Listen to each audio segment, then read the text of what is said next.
Mais de quoi on va se parler aujourd'hui? On se parle de ça, c'est les nouveaux Samsung Galaxy Buds Pro. Alors je vous le dis tout de suite, je l'assume, je le dis, le studio est en train d'être refait. Donc tout a été pété, donc on tourne aujourd'hui devant un fond vert. C'est pour ça que c'est un petit peu bizarre. Donc aujourd'hui on va se parler de ces tout nouveaux Buds qu'ont présenté Samsung il n'y a pas très longtemps, en même temps que ces nouveaux smartphones, la gamme Galaxy S21. On s'en parle très rapidement, à commencer par le Samsung Galaxy S21 Ultra, donc ça c'est super. Je vous invite donc à venir vous abonner tout de suite si ce n'est pas déjà fait, comme ça vous saurez tout. Et on va se concentrer dès aujourd'hui sur les Samsung Galaxy Buds Pro. On a de la réduction de bruit active, on a 2 haut-parleurs à l'intérieur, on a pas moins de 3 micros, on a un produit qui est super sympa, qui fait de très jolies promesses.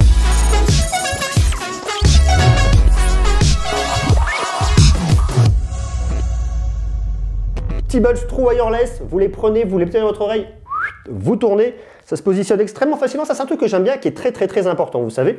C'est effectivement de tout de suite trouver la bonne taille, ce qui vous convient, ce qui ne vous convient pas, ce qui est fait pour vous. Bon, je les enlève parce que comme il y a de la réduction de bruit passive, à savoir qu'ils viennent obstruer votre canal auditif, le son ne rentre pas, en tout cas une partie du son ne rentre pas, ce qui déjà vous isole de l'extérieur, ça c'est bien. D'autant plus qu'on a de la réduction de bruit active, mais ça je vous le développe dans quelques instants. Donc en termes de confort, personnellement, je les aime bien, je trouve que là-dessus Samsung a plutôt très bien bossé. Une fois de plus, et ça dépendra de la morphologie de chacun. Il y a des personnes chez qui cette typologie de buds iront, il y en a d'autres chez qui ça n'ira absolument pas. Donc veillez vraiment à trouver la taille d'embout qui vous correspond. Alors soyez tranquille là-dessus, puisque à l'intérieur de votre boîte, vous avez des petites tailles d'embout différentes qui vont s'adapter à vos oreilles. La tenue en oreille est très bonne, le confort est là, on ne les sent pas particulièrement lorsqu'on la garde sur ses oreilles pendant un petit moment. Donc pour moi là-dessus, la mission est remplie de la part de Samsung. Vous avez en plus une certification IPX7, il vient vous le certifier protégé contre la pluie, contre la sueur. On est vraiment pour l'idée de l'intempérie. Vous partez dehors, vous écoutez de la musique, il se met à pleuvoir. Vous êtes protégé, vous faites un peu de sport, vous courez avec, vous avez de la transpiration normalement, eh bien vous n'aurez absolument aucun problème là-dessus. Donc ça c'est bien. Je les trouve très bien profilés. Ils sentent la solidité, la robustesse, plutôt élégant. À vous de me dire d'ailleurs vous dès maintenant ce que vous en pensez en bas en commentaire. Pour connecter vos Galaxy Buds Pro à votre smartphone, vous n'avez qu'à les ouvrir et ils sont reconnus automatiquement. Ils vous affichent le niveau de batterie des écouteurs, également du boîtier. C'est très pratique. On va rentrer tout de suite dans le dur en parlant de la réduction de bruit active, parce qu'ici c'est une des promesses qui est faite par Samsung. Vous avez des écouteurs avec ce qu'ils appelleraient le ANC, Active Noise Cancelling, c'est la réduction de bruit active. Vous avez donc deux types de réduction de bruit ici. La première, c'est la réduction de bruit passive, à savoir lorsque vous allez venir poser vos buds, ça vous obstrue le canal auditif, ça vous bloque donc déjà de certains sons de l'extérieur mécaniquement. En plus de ça, vous avez de la réduction de bruit active qui fonctionne avec pas moins de 3 micros. Ça va donc venir capter le son extérieur, ça va le comparer par rapport au son qui est à l'intérieur de votre oreille et qui vont venir les annuler par rapport au micro qui est situé à l'intérieur. C'est un système de hors-phase tout simplement. Pour voir qu'on est sur des buds et pas sur un casque, la réduction de bruit active fonctionne plutôt bien. Ça dépendra une fois de plus du positionnement. Je les trouve assez efficaces. Je les trouve pas aussi efficaces que les AirPods Pro d'Apple, mais ça se joue à pas grand chose, vraiment à pas grand chose. En plus, ce qui est sympa ici, vous avez deux niveaux de réduction de bruit active, soit une qui est élevée, soit une qui est faible. Pour connecter vos écouteurs, vous allez dans votre application qui s'appelle Galaxy Wearable, qui se situe juste ici. Vous voyez ici le niveau de batterie de vos deux buds.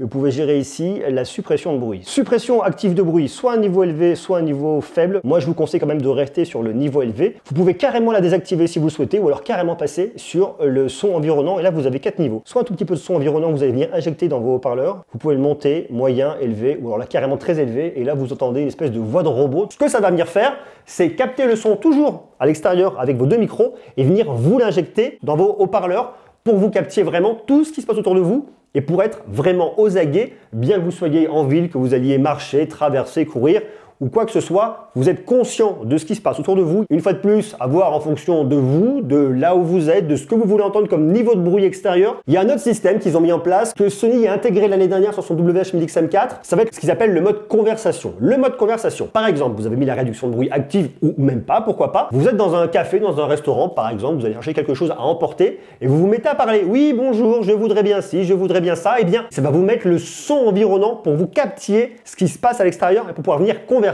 avec la personne en face de vous. Moi personnellement, ce genre de choses, j'arrive pas à l'utiliser. Quand j'arrive devant quelqu'un, qu'est-ce que je fais? Je les enlève. Je trouve ça déjà d'une plus poli. Peut-être que dans le temps et les années passant, eh bien on va s'habituer au fait de garder ses buds et de communiquer comme ça.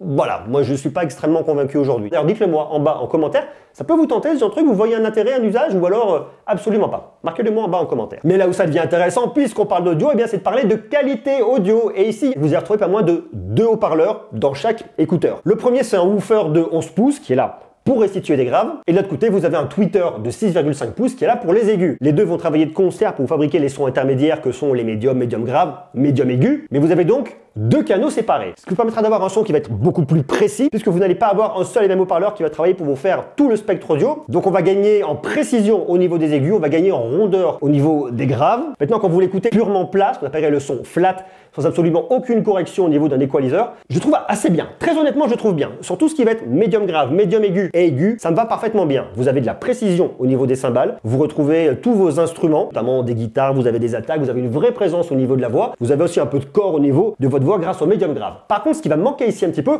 c'est un son un peu plus grave, un peu plus basse. Fatalement, on est sur des petits buds, même si on a un woofer de 11 pouces, ça reste quand même petit, on va pas développer un gros son qui ronronne avec des petits buds. Ça, c'est normal. Ce qu'il faut donc faire, c'est télécharger l'application Galaxy Wearable. Vous aurez accès à votre équaliseur pour choisir le type de son qui vous intéresse et qui vous correspond. Je vais voir ici mon égaliseur pour venir régler mes bandes de fréquence. Mode normal, vous êtes complètement plat. Ampli basse, vous venez monter vraiment les basses, mais ça bave un petit peu, c'est pas terrible. Surtout, ça vient manger le reste du spectre. Moi, je suis pas très fan. Léger, clair et amplification des aigus, personnellement, je ne suis pas fan. Ce que j'aime et ce que je recommande, c'est le dynamique. Soit normal, soit dynamique. La qualité audio pour moi est très bonne. Samsung a rempli son pari. Donc, si vous voulez des écouteurs qui fonctionnent bien avec une bonne écoute, avec une bonne réduction de bruit, les Galaxy Buds Pro sont très cool. Vous avez jusqu'à 18 heures d'autonomie avec votre petite boîte là. Vous connaissez le principe, hein, je ne vais rien vous apprendre, je pense que vous connaissez l'histoire.